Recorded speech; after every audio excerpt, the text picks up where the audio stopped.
emva kaPetros oqala isahluko sesibili sithathe nje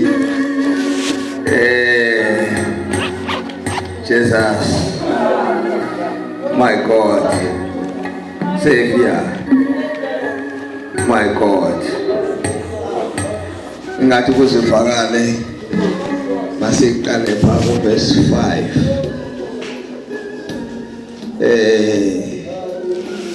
kodwa ikakhulu ngifuna verse 7 kodwa masiqale pha ngokukhawuleza abangcwele benkosi ibeke nje lamazwi somandla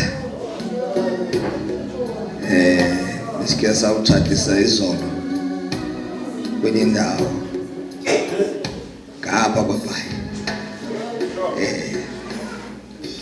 Kosibenane yawana eminqalo nyathela kuyo ngayazi bayibayi kanti likhulu kangaka amen kawufundeke mntanami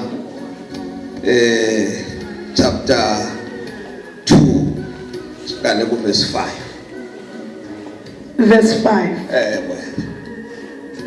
linqabile nani ngokwenu njengamatye aphilileyo yakhekani nibe yindlu eyeyomoya isibingeleli esingcwele sokunyusa imibingelelo eyiyomoya eyamkeleka kakuhle kuye uThixo ngoYesu Kristu kungoko ikhoyo nokubakho esibhalweni indawo ethi yabona ndibeka eZiyoni ilitye lembombo elinyuliweyo elinqabileyo lowo ukholwayo kuye akayi kukha adaniswe kuni ngoko bakholwayo liyimbeko ke kwabangevayo ilitye abalicekisayo abakhi lelona laba inhloko yembombo akwaba elona lo ebengazingela alifumane elilitye iBhayibheli athi Petros lilitye lembombo somandla bawuthe ekukholweni kwakho ube wanethamsanqa soba ukwakha kwakho nokwakhiwa kwakho wakhele abelungu xa beza kwakha amen noba indlu ebheka phezulu kangakanani baqala behle babheke ezantsi bokhangela elalitye abaziyo ba lendlu njengoba izabe inyuka nje izabe isekekile inesiseko elalitye ekuthiwa lilitye amen ubona indlu inyuke kakhulu kanti yasekelwa ayikwazi usakha my God yakhelwe endaweni nawe ukukholwa kwakho xa uthi bangakunceda ukuthi ubomi bakho ngoba mhlawumbi angakwenza ukuthona nokuhlukana 100 yeminyaka sazi nangaphezulu kodwa ukuze indlu yakho ikwazi ukuma imelane namaxesha ukuba wena ngoba uThixo nguwe afuna uba mawube yindawo ube lilitye ube sisakhiwo sokunyusa imibingelelo uthi kunyule wena ukuba makahlale kuwe wena ube yindlu yakhe uThixo akahambi ehlala ukhola ukuzakhela indawo azawuhlala kuyo ibe neempawu zakhe amen abantu basemanxhoseni bangandiva kanti amahobe okanye inhlobo zentaka zinezindlu zazo xa uyakwanga sebulanjeni ayikho lahlekayo ile iyayazi indlu yayo iyakhe ngokwayo xa sekuthonela ngakufuna ugodukiwe nje bazinizi kangaka nje ile iyagoduka ihambe yothi chwa kulaa ndlu yayo ibizakhele yona. Nathi bazalwane uThixo usinyulele ukuba sibe yindawo yokuhlala yena. Uma uthe wasisakhiwo esilifunileyo ilitye lembombo sasifuna isiseko ukwenzela uba indlu yakho ingagungqi, indlu yakho ibe yindlu eqinileyo eyaziyo ukuthi nguwe nguThixo, ngumoya oyingcwele. Uthi kwenye indawo ndongena mna nobawo. Amen. Omnye umuntu angabi na space ngoba indlu yakho igcwele amazulu. Ukugcwala amazulu ukugcwala umdalo wakho, uThixo wakho. Yonke into lapha kuwe izaba yakho, nguThixo wami lo, uYesu ngowami. Ugcwalisa inhliziyo yami, ube noyami. Angabikho omnye umuntu ozawuphazamisa ngoba akazukuba nalungelo, ngoba kugcwele ubuThixo kuwe. Amen. Akazuba khona umuntu onelungelo lokubuwisa, akazuba khona umuntu onelungelo noba ngazama ukukhubekisa, akanalo ilungelo ngoba apha kuwa ukho umuntu, ukho uThixo uyise, ukho uThixo unyana, ukho uThixo umoya oyingcwele.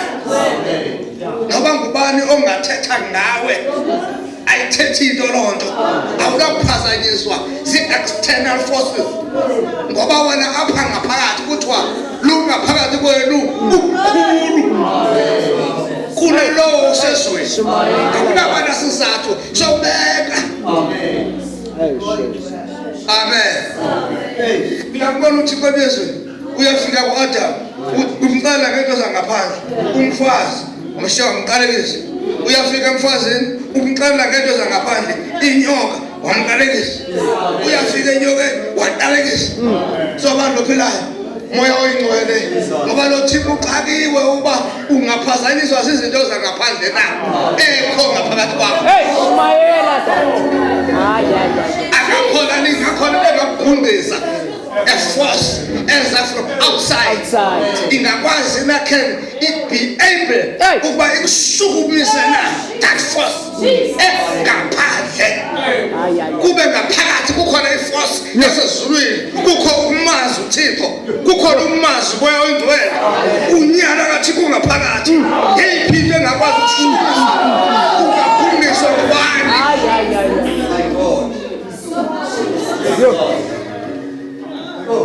Jesus.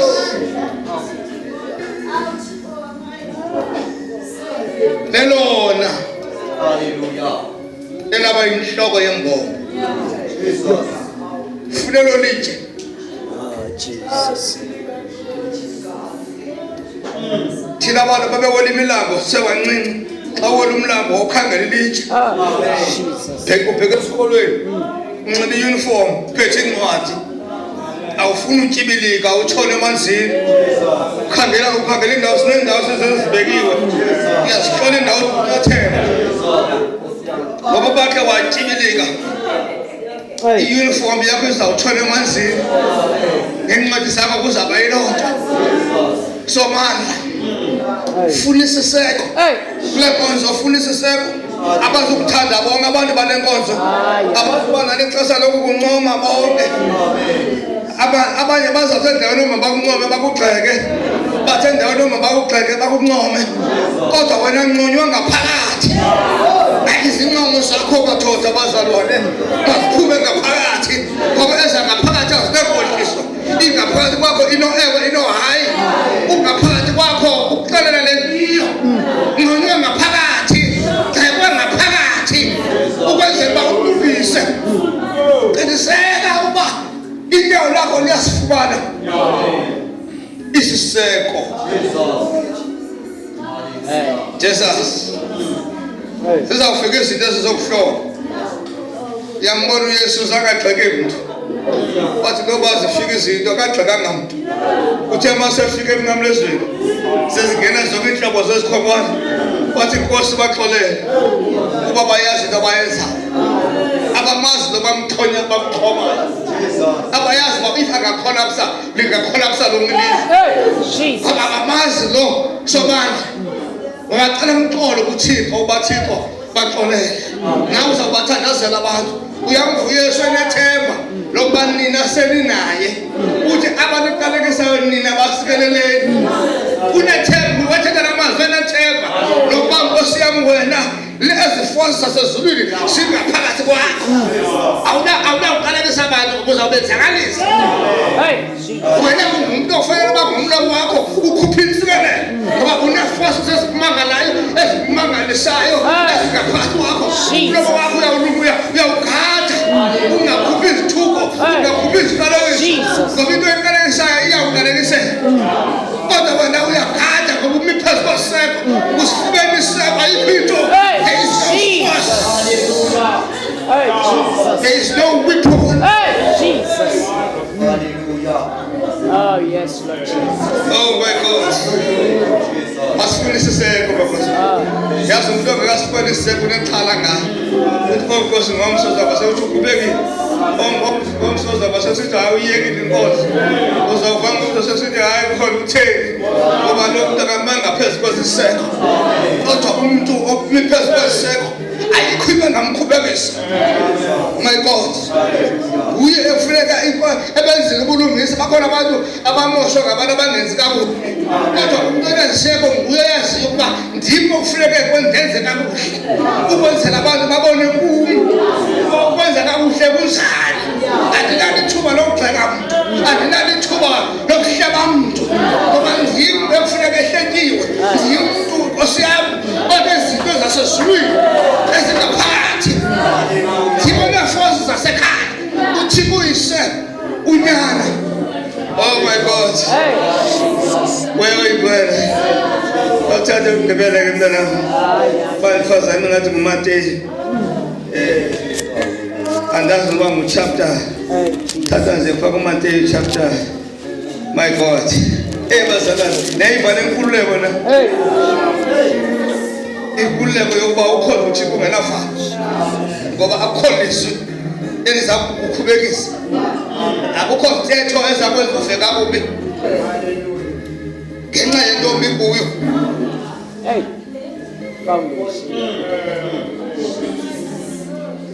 Sobana. Thoba jikane ngexesha lemfazwe. Wayithanda ukuthi xa isilwayo owakho umkhosi ube setabeni. Bathi abantu bezayo bezezantsi. Soba ndophilayo bavele baqenga amantye.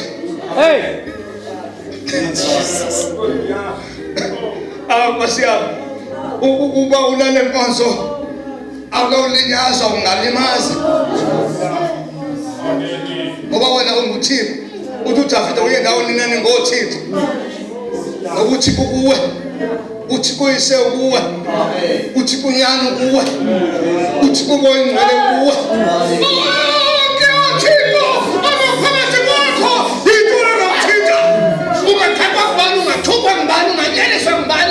Amen.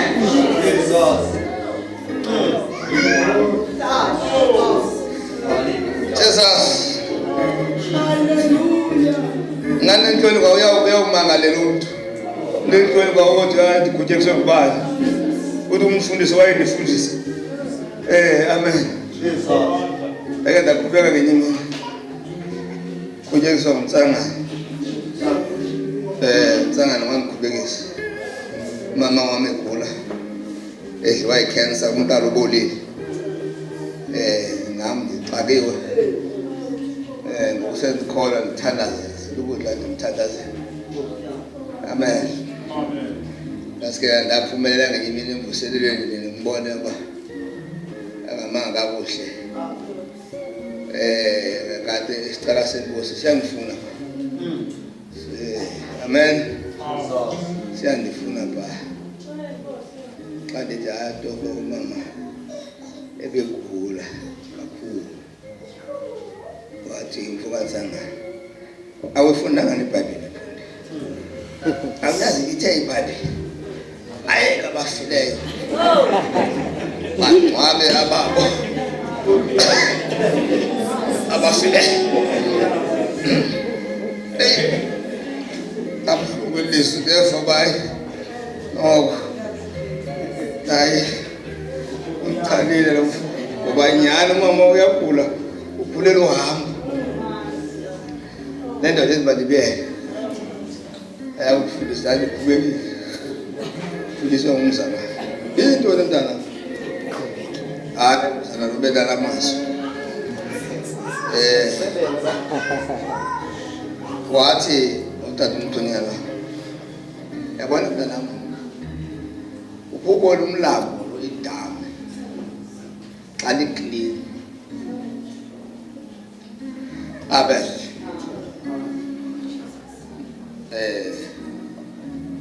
noba ungaphosa itye elikhulu uba ungaphosa itye elincinci kuzawuthi iminci amanzi aklini xa liklini ezantsi naphezulu noba ungaphosa itye elikhulu noba ungaphosa elincinci kuzawuthi iminci amanzi aklini kodwa idaba eli xa kanti njengoba liklini ngapha ezantsi ngokwinhlelo kwinhlelo ayibonta uyawuthi wawuphose litye noba lingakanani elo litye ithi mmengu kwinhlelo ize ngaphezulu uthi yabona ke mntana ukuba bekuklini apha ukuba babo bekuklini lo besingakanani isikhubekiso ubungena ude ube mbi kangaka uthenga kapha kuwe niphuma kumfundisi sendimlibele uhlangane sendixakwe yinhlenge lakho uthi kuphekathi inkosi ndicinga fakwa mhlawumbi kanti kukho inhlenge. My God, my Savior. Afunda. Akuminathi thuba konje. Ngoku kwaphela nabe ngixelele mntu. Ngifuna uthethelelwa ngoba bendiyocela pha. Ngifuna uthethelelwa bizwa azongcoliswa apha lo. Amen. Why not the cat? Why dark? So manje. Lifala phakathi. Buya ungcwele. Uyamanganiswa nguwe. Ubuzana ububi kuphumelelizweni umanganiswa nguwe. Uzibuze uhlaliphi uYesu. Ubuya ungcwele uhlaliphi. Unyana wathini uhlaliphi. Yini nje ndibe mbika ngaka. Uzisebenza. Funda mntana. Verse 24. Matthew chapter 7. Bazalwane. Singaphumla. Ngoba ndikhe ndaphumla ndive amaxhego apha. Ebeka amazwi asiqhenye. Hey. Hayi. Never somebody. Hleli pha. Hayi andiyazi into esenzeka apha ngolwesine. Hey. Omama. Hey. Omama. Bebesigalela neyazimbawula. Okuhlehloza amalahle imazi esalekawa. Zizwalanda amanxeba. Oh my God. Ndacika ndathi nkosikazi. Hayi noko sigqibile woma. Xa kunje hayi woma hayi. So manje basingahamba ngoku sigqibile. Lapha kutshango Yova omakoti. Yova usandi. Amen. Ngoba into ebalulekileyo ukuba abantu bakwazi ukuthini. elo nalowo